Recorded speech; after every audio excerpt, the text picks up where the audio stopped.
تو مکہ میں جب قرآن نازل ہو رہا تھا بار بار سورہ بلد دیکھیں آپ، او اطعام فی یوم ذی مسغبہ، ایسے دن کھانا کھلاؤ جو بھوک کا دن ہو، یتیمن ذا مقربہ او مسکینن ذا متربہ، ایسے یتیم کو کھلاؤ جو قرابت دار ہو، ایسے مسکین کو کھلاؤ جس کو بھوک نے مٹی سے ملا دیا ہو، اس گھاٹی سے تمہیں گزرنا پڑے گا. اس کو قرآن نے گھاٹی کہا، اس مشکل راستے سے تمہیں گزرنا پڑے گا. تو بہت ترغیبیں سورہ یاسین میں بھی. تو مشرکین نے آ کے طنز کیا کہ آپ اتنا کھانا کھلانا کر رہے ہو، غریبوں کا خیال، انطعم من لو یشاء اللہ اطعمہ، اللہ چاہے تو ان کو خود کیوں نہیں کھلا دیتا؟ اللہ نے پھر غریب پیدا کیوں کیا ہے؟ سمجھ میں آ رہی ہے بات؟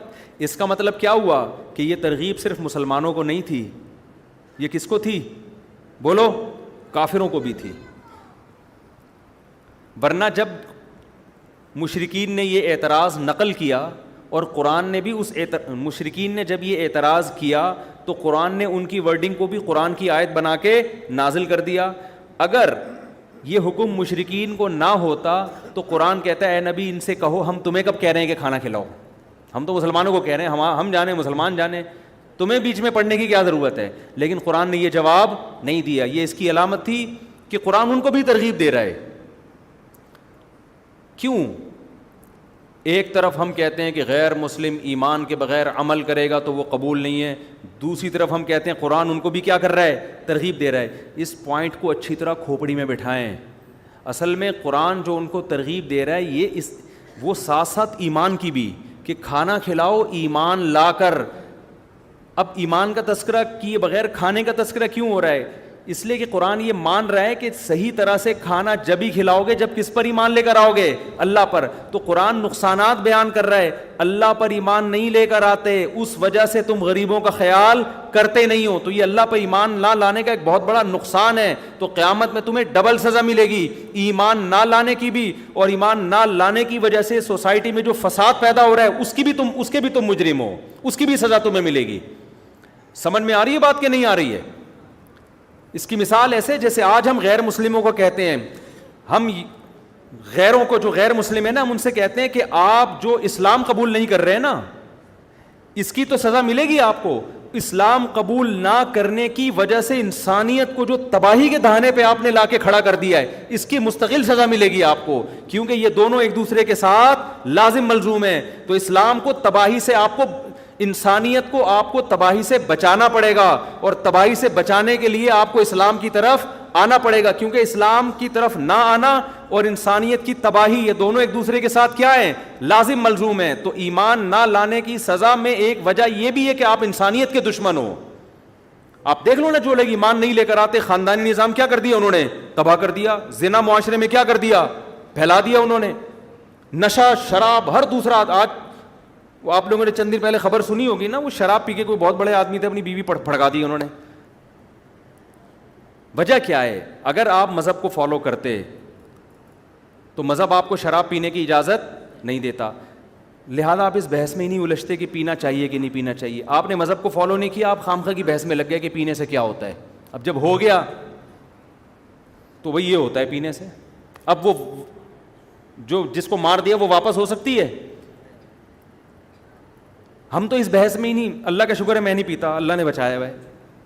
اب میرے سامنے کوئی آ کے 20 دلائل دے، مفتی صاحب پینے سے کچھ نہیں ہوتا، ریلیکس ہو جاتا ہے، اتنی پیو جتنی افورڈ کر سکتے ہو. گورے بھی تو پی کے ڈرائیونگ بھی کرتے ہیں، جہاز اڑا لیتے ہیں وہ پی کے. تو یہ سب کچھ ہوتا ہے تو کیا ہوتا ہے؟ تو مجھے مذہب نے کیا کہا کہ بھائی اس بحث میں الجھنے کی آپ کو اجازت ہے ہی نہیں. حرام کا مطلب کیا ہوتا ہے؟ حرام. اب تو جتنے مرضی میڈیکل رپورٹیں میرے سامنے لا دیں تو میں نہیں پیوں گا. اس کا فائدہ کیا ہو رہا ہے؟ میرے گھر والے تشدد سے بولو بچے میں. اللہ نہ کرے میں اگر ان کو ماروں گا بھی تو سوچ سمجھ کے ماروں گا. ٹھیک ہے نا؟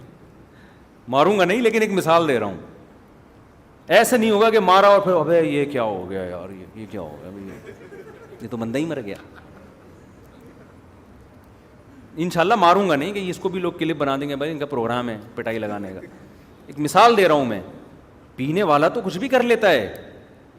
تو اب قرآن کا اسلوب کیا ہے؟ قرآن کیا کہے گا شرابیوں سے؟ کہ تم جو کافر ہیں نا ان شرابیوں سے کہے گا جو کافر ہیں ان سے کفر کا سوال بھی ہوگا, شراب کا سوال بھی ہوگا, تم یہ ناجائز کام کیوں کیا کرتے تھے.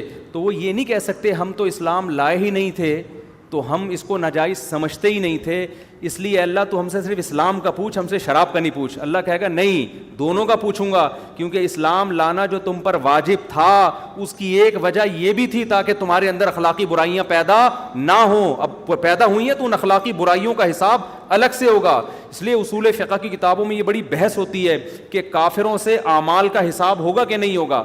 بعض حضرات کا خیال ہے کافر سے صرف ایمان کا سوال ہوگا, اعمال کا نہیں, لیکن راجح قول یہ کہ ایمان کا بھی سوال ہوگا اور اعمال کا بھی حساب ہوگا. سمجھ میں آ رہی ہے بات کہ نہیں آ رہی؟ تبھی تو قرآن بار بار کافروں کی جو صفات بیان کرتا ہے کہ یہ نماز نہیں پڑھتے تھے, یہ غریبوں کو کھانا کھلانے کی ترغیب نہیں دیتے تھے. اب کوئی کافر کہہ سکتا ہے میں اسلام مانتا ہی تو میں نماز کیوں پڑھوں؟ تو اس کا جواب یہی ہے کہ یہ خیریں اسلام پہ مرتب ہوتی ہیں.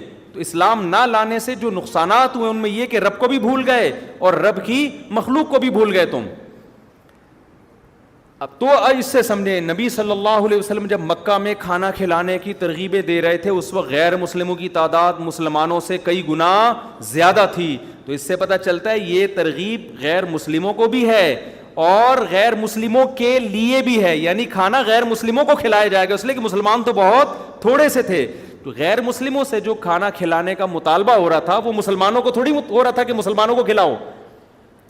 یہ میں اتنی لمبی تقریر یہ سمجھانے کے لیے کر رہا ہوں کہ اسلام میں جو انسانیت پر احسان کا حکم ہے وہ مسلمانوں کے ساتھ خاص نہیں ہے, اس میں غیر مسلم بھی داخل ہیں, یعنی ان پر بھی احسان کا ثواب ملے گا. کیونکہ مکہ میں جو کھانا کھلانے کی ترغیبیں والی آیتیں نازل ہوئی ہیں ان میں غیر مسلموں کو بھی حکم ہے کہ کھانا کھلائیں, اور جن کو کھلائیں ان میں غیر مسلم بھی داخل ہیں. نہیں آ رہی بات سمجھ میں؟ مجھے منہوں سے لگ رہا ہے آپ کے چہروں سے ابھی بھی نہیں آ رہی سمجھ میں. اس میں ٹیکنیکل علمی بات ہے نا. لوگ کہتے ہیں نا اسلام میں کہاں غیر مسلم کو کھانا کھلانے کی ترغیب ہے. دیکھو غیر مسلم کو کھانا کھلانے کی ترغیب کے دو مطلب نکل رہے ہیں, اس سے آپ لوگ کنفیوز ہو رہے ہیں. ایک ہے غیر مسلم کو آرڈر دیا جائے کہ کھانا کھلاؤ, یہ ترغیب بھی ہے قرآن میں, اور ایک ہے غیر آرڈر دیا جا رہا ہے غیر مسلم ہو یا مسلم دونوں کو آرڈر دیا جا رہا ہے کہ کھانا کس کو کھلاؤ. تو وہ کس کو کھلانے کا آرڈر دیا جا رہا ہے, وہ بھی اس میں بھی مسلم بھی ہیں اور غیر مسلم بھی ہیں.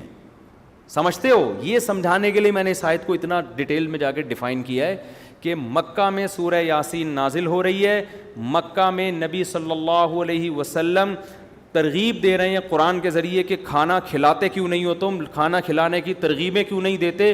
اس پہ غیر مسلم اعتراض کر رہے ہیں کہ آپ ہمیں کیوں بار بار بول رہے ہو کھانا کھلاؤ, اللہ خود ہی ان غریبوں کا خیال کر لینا. اگر اتنا ہی اللہ کو ان پہ ترس آ رہا ہے ہمیں کیوں کہہ رہا ہے کہ کھلاؤ ان کو, ہمیں کیوں کہہ رہا ہے. تو اس سے پتہ چلا اللہ کس کو بھی غریب غیر مسلموں کو بھی کہہ رہا تھا کہ نہیں کہہ رہا تھا, اور غیر مسلموں کا کیا اللہ یہ کہہ رہا تھا کہ مسلموں کو کھلاؤ. ظاہر ہے اللہ اطلاق کہہ رہا تھا کہ جو ضرورت مند ہو چاہے مسلم ہو چاہے غیر مسلم ہو سب کو کھلاؤ.